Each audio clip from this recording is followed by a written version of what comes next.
Welcome to the Easy Answer Podcast. Hey guys, we're back. What's up, Vaughn?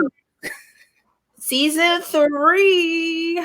Oh, season 3 of the Easy Answer Podcast. And it's going to be different this year, whatever that means. Why is it different? Because we evolved as people. Our focus has changed. Our goals have changed. And honestly, the needs of our audience have changed too. So we're going to give you guys more easy answers. What does that mean? Our focus has changed? It has. Our personal focus. When I say that, I think we're more clear about our whys personally, and that makes us more clear about our focus for the show. Yes, we're older and wiser. Yeah. A 3-year-old is a little bit smarter than a newborn, right? Yeah, they have a little more data that they can process. Yes. They have a little more data. So what have you been up to, Vaughn, since we last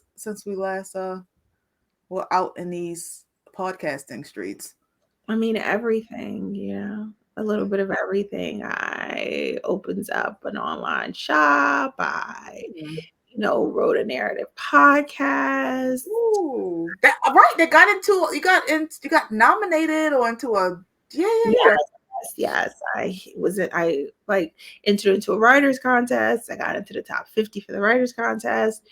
I'm always trying to grow and become I'm a storyteller, so I'm always going to try to be the best storyteller I can be. I took writing classes.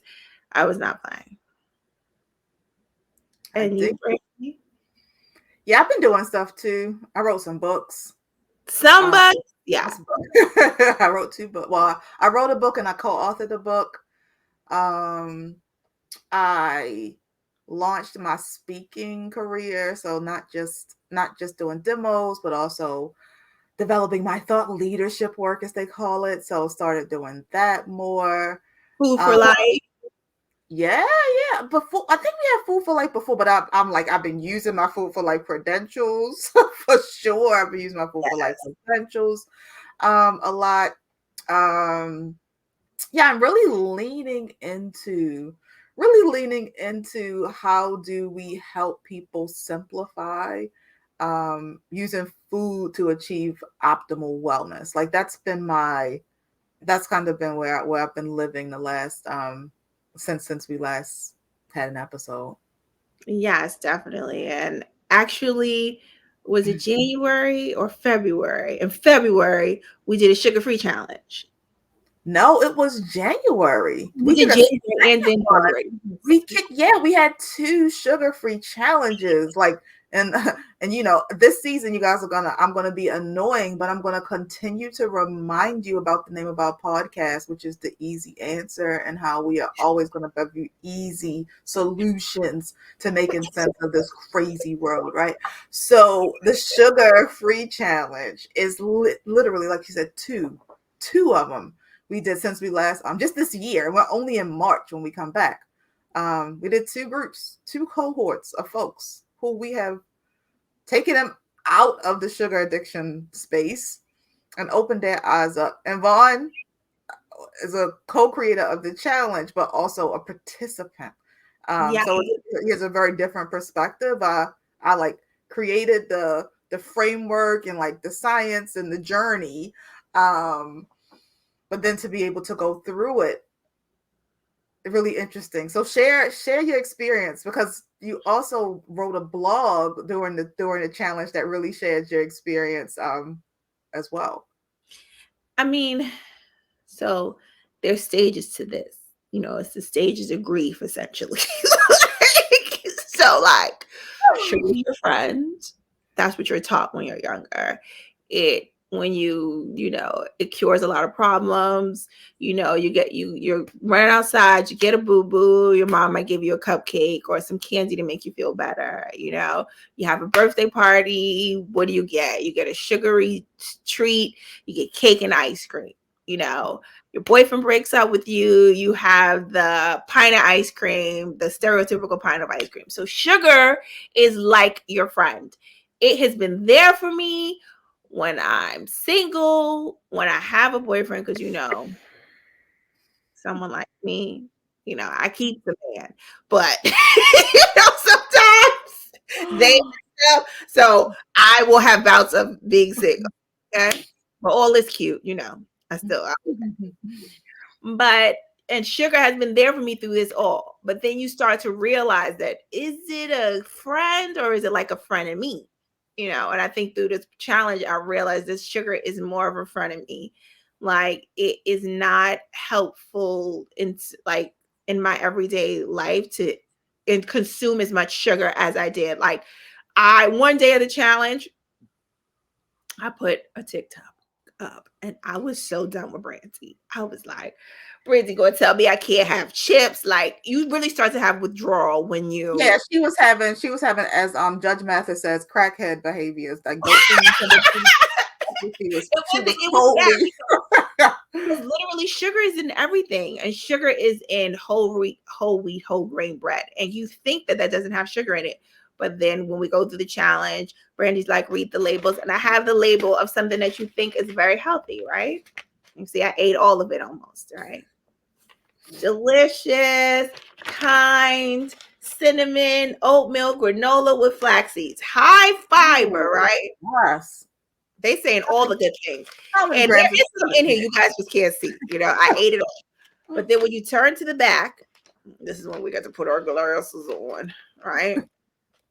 And what does it say in the back? And this is the sweet spot. Total sugars, 5 grams of total sugar, including added sugar. Can you guys see that? You see it? Mm-hmm. How much added sugar? 8%. But give the grams in perspective.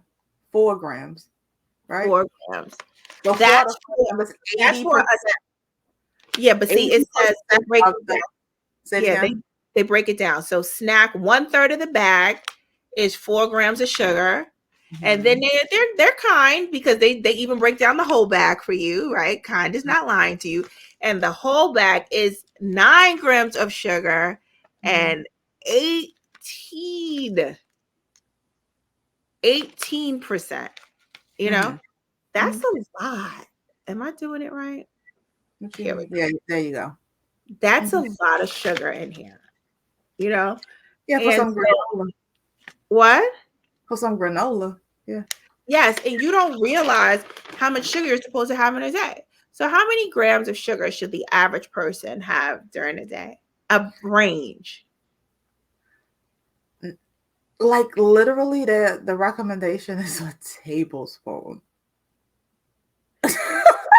The recommendation of added sugar. I don't know like that. I don't have the grams in specific. I'll put it in post-production. We'll put the specific grams. Yeah, you see. But it's a tablespoon, which is like, people put a tablespoon in their coffee in the morning.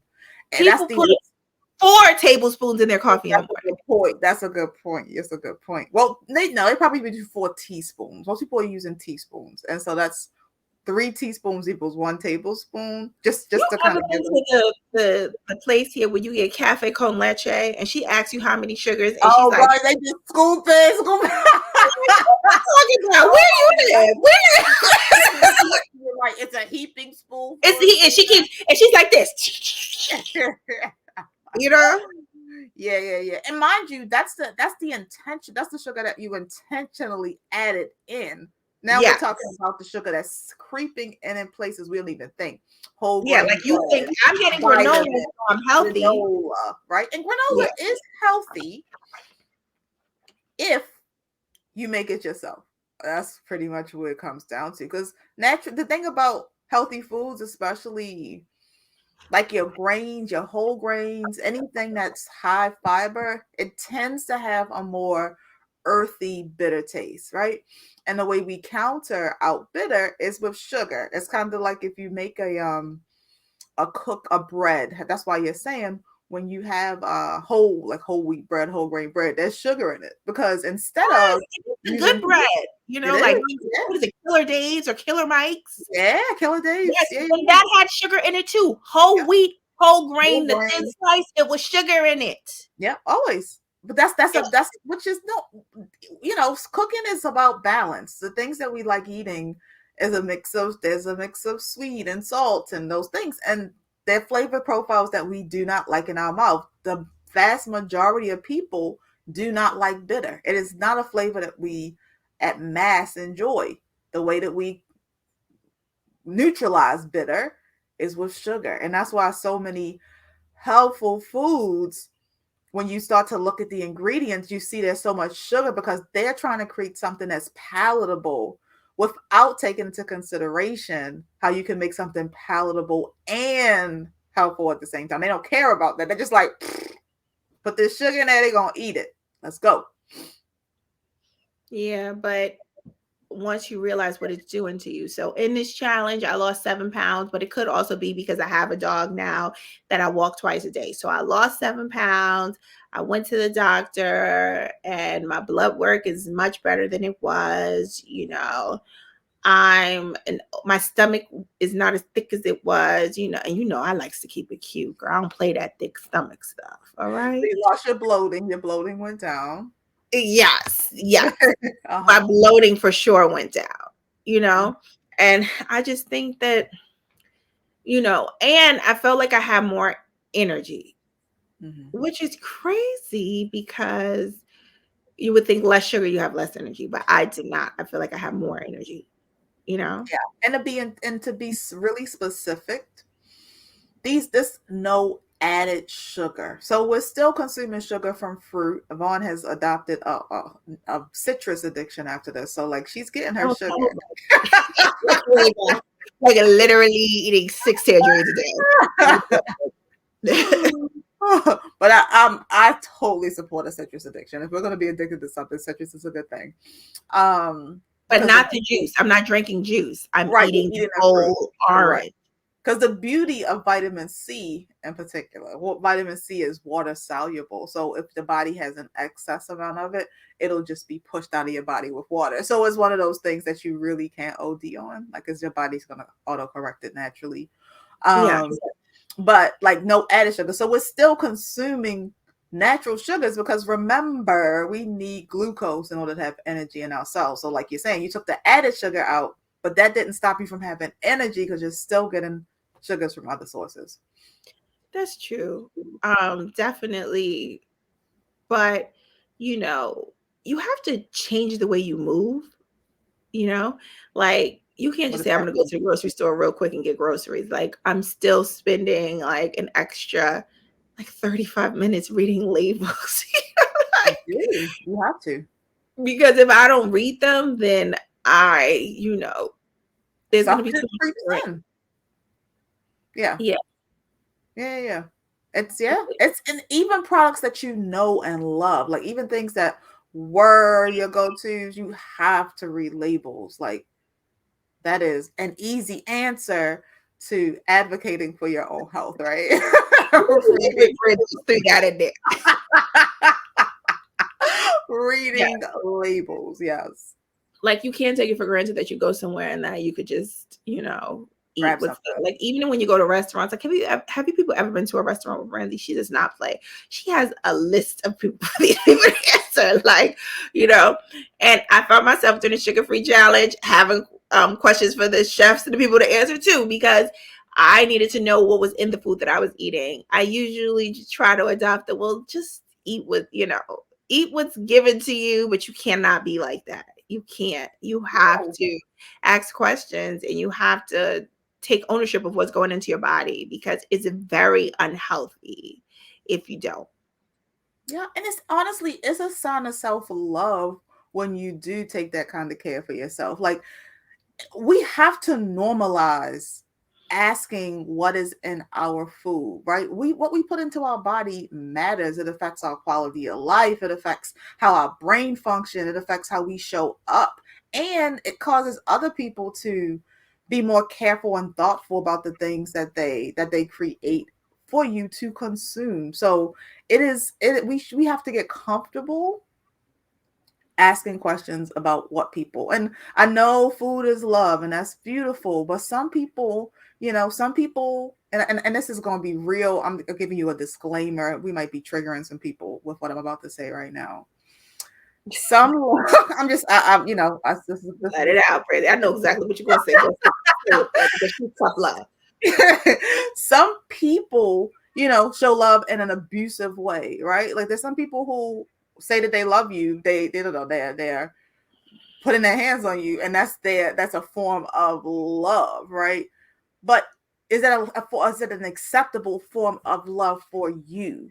And sometimes the only way that people know how to show love might not be the way that is best for you, that is a way that makes the most sense for you. And it is okay for you to start redefining and rescripting the narratives and establishing the boundaries for how you want to be careful. That's in your life, and if, and more particular as it relates to food, like, you know I got people love me all the time. People always try to feed me some food that ain't good for my, ain't the kind of love I want to receive. Yeah. I appreciate the love that I'm getting from them, but I'm also responding in kind with a, like, thank you, but no thank you. And that's okay. Like, I think it's challenging, but we got to get comfortable there.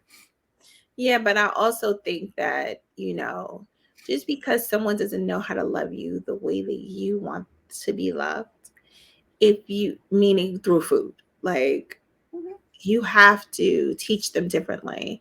Just like Brandy and I have discussed this all the time with our parents, right? My mother, like, she loves pork. She is from Florida, okay? Uh, uh, She loves pork so much that, like, she puts pork in cabbage, she puts pork in salmon croquette. And one day I made cabbage during the sugar-free challenge, just because I didn't really want to, and I said, oh, I have some vegetarian cabbage in my house. And my sister Kim, the smart ass that she is, goes, I mean, really, is it vegetarian cabbage or is it just cabbage? I was like, well, the way y'all put pork in cabbage, I'm gonna call it vegetarian cabbage, right? I was like, y'all put pork in everything, and when I make salmon cakes, I'm gonna call it pescatarian salmon cakes. There's no you gotta pork. qualify. Yes, yes, Yeah, yes. it's not that my mother doesn't love me. It's not that she doesn't love her children. She loves us very much. But this is how she knows how to make salmon croquette. And this is how she knows how to make cabbage and how it tastes the best. And how her children, she could get vegetables into her children if she just fried it Well, in you some put pork it on there. grease. Yeah, And it that's how she tastes got vegetables in it. delicious. Yeah, it tastes delicious. Your kids gonna have high cholesterol, but their mouths are gonna be happy. Their arteries aren't. Yeah, but my mother, children don't typically have high cholesterol, and we did not have high cholesterol as Mhm. children. But my But mother was, see, it's different though, and I agree. And children who were like active and doing things, today's child is so different. Those stats are yeah, so different because it's a different world. definitely. And so, my mother is, she's a senior. She's an older woman. Like, I have to help her to eat healthier for herself and then to make healthier food for us as a family. Like, when we have cabbage, I'm like, okay, well, later, like, say we have cabbage on Monday. I'm like, okay, on Thursday, I'll make the vegetarian cabbage. And everyone likes it and eats it. You know, you just Yeah. have to choose to do better things. And, I saw this girl online. I was like, we have to parent our parents. And as you get older, you do have to parent your parents Yeah. on a Well, small level. Like, my mother yeah. doesn't need any help with More anything about, else, but when it comes to eating, yeah, because she lived in a world where they didn't have all these sneaky labels. They just came out with this. She was born in the 1950s, okay? They ate better in the 1950s than we eat now, all right? yeah. We went progressively down as a country as the way that we were eating, Mm-hmm. okay? And Mm-hmm. how there were so many obese people, sugars in everything. Like, in the 1950s, everyone had a more wholesome, healthy diet, you know? Because they were And still then, making food a lot. yes, They, yes, yes. they were, So, yeah, yeah. so she's going off of that model. And once you learn something new, you have to help the people in your life, you know? Yeah, yeah, yeah. It's the whole what each one teach one concept, right?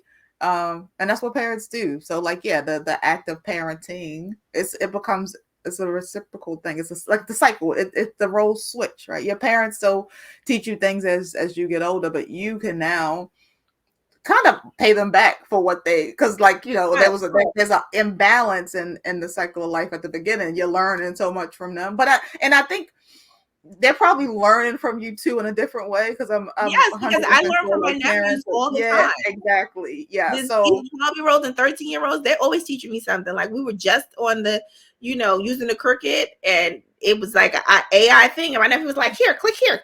I was like, you know, yeah.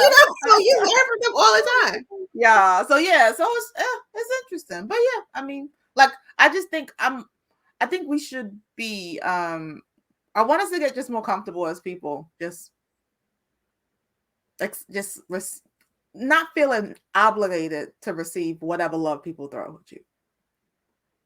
Yes, that's because you have to know that you are enough.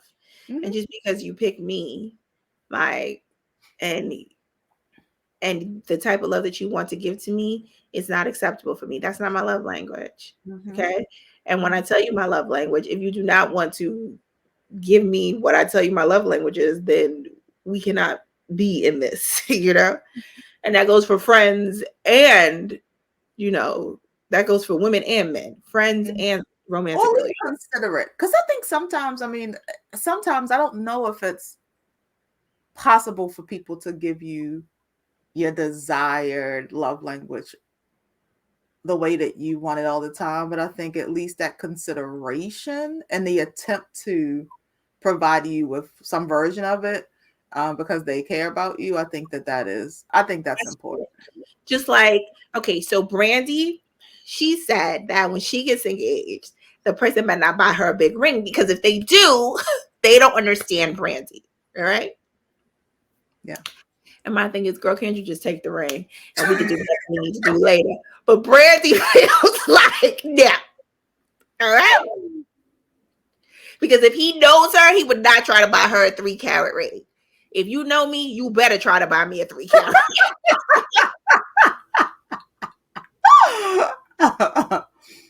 Yeah. I love it. Thank you. I'm here for all of it. All right. And so you have to realize that everyone's different. Just like even, with like my birthday. Like my birthday used to be such a big deal to me. Like I would like say to my friends, well, you didn't give me anything for my birthday. You didn't give me anything for my birthday. And now that I go into friendships with no expectations, you don't have to give me anything for my birthday. You understand? I see birthdays different than you see birthdays. And then you can match the other person, Like Brandy always wants to make people food on their birthday. So I don't buy Brandy gifts no more. Man, I'd be like, let me get her a box of mangoes. And that's her birthday gift. And she's so happy to have a box of mangoes. You understand? So it doesn't make sense to buy Brandy something that she's not going to appreciate, because I pay attention to what is important to her. And, if I find a rare mushroom, like I found, and I was like, Brandy, I'm coming over and we can make mushrooms. She's cleared her calendar out so we can make mushrooms, because that's her jam. Yeah. I mean, yeah, it guys, like, don't. This isn't to say that I only receive gift and food. Like, I don't want people to start getting only. You're a chef, so I will buy you like truffle oil with garlic. You understand, like that type of stuff. That's interesting, right? Yeah, yeah. And I like random interesting things. But like, you're not gonna win me over by buying me like a Louis Vuitton bag. I'm gonna be so not interested. You gonna win me over with it? I'll take it. I'm gonna win me over. I'm gonna be like, does this come with a check? Because I'm advertising for this brand, so I feel like I should be compensated. See how she think. I'm like, thanks for the Louis. And I'm like, why is LV all over this bag? That's the first thing that comes to my mind. Because it's a Louis Vuitton. Yeah. But we digress. Right? Yeah, we totally digress. So as you guys see, we're back, but we're still kind of the same two kooky people as we're always gonna be the same. You understand? I'm always gonna be bougie, Betty. And Brandy's gonna be bougie adjacent. She doesn't even like to go to restaurants that have, like in New York, we have the grading system, and Brandy does not play that. If you do not get in the right grade, Brandy's not stepping into your jam. you are making food that I'm putting into my body. It is irresponsible for us to support people who can't keep a clean kitchen, especially when you're making one thing. There's this random place by me, all they make is pretzels. Tell me how the only thing you make is pretzels and you can't manage to keep the top grade. I can't. No. It's so stupid. Yeah. You see, I'm bougie, but I can say, oh, if you have a B, it's not that bad. Because that, Brandy's like, no. And especially because you can go in New York and maybe in other states too, you can go to the website. And I do this. I'll go to the website and see what the actual like breakdown of that grade is. Are you serious? So once I read why you gotta be, I'm like, no. Mm-mm. And the only, like I will say, the only B's that I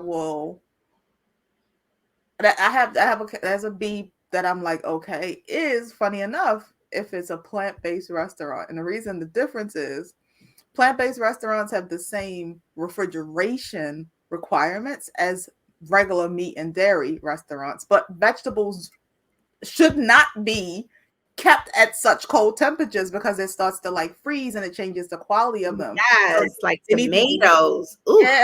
Yeah. So you refrigerated tomatoes just ain't good. Yeah, no, it's not. You're not supposed to put tomatoes in the refrigerator. Actually, Brandy knows all these tricks. Hey, they're counter foods all day. Do not put them in the fridge. But yeah, so since the grading system hasn't caught up, they don't have separate rules for plant only or meat only. I will go and look and see if the reason why was because of that refrigeration issue, and then I'll be like, okay, I could support you if your only issue is that your refrigeration's off.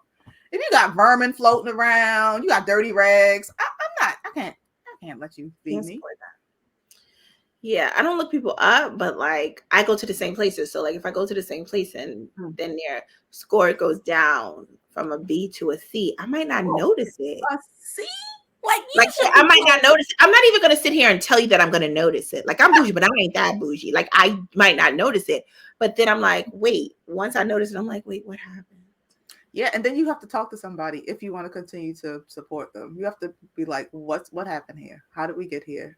And as a long-term supporter, I want to help you get back to your glory days because I don't like this for you. Okay, you see how Brandy just... I'm surprised people don't fight her in the streets. This question's like, she's too much. People take this stuff very personally. Okay, like, you're too much, girl. You're feeding people, and I like your food. I want to help you get back to your glory days. Okay, she way more gangster than me, y'all. I can't do that. All right. So I think this is a good place to wrap. Yes, I think this is a good place for us to wrap with Brandy talking to the restaurant owners. This is how I show love. Yes, girl. All right, guys. Until next time, be easy. Cheers. Thanks for listening. Tune in each week for a new episode. And stay connected to us on Instagram and YouTube at The Easy Answer Podcast.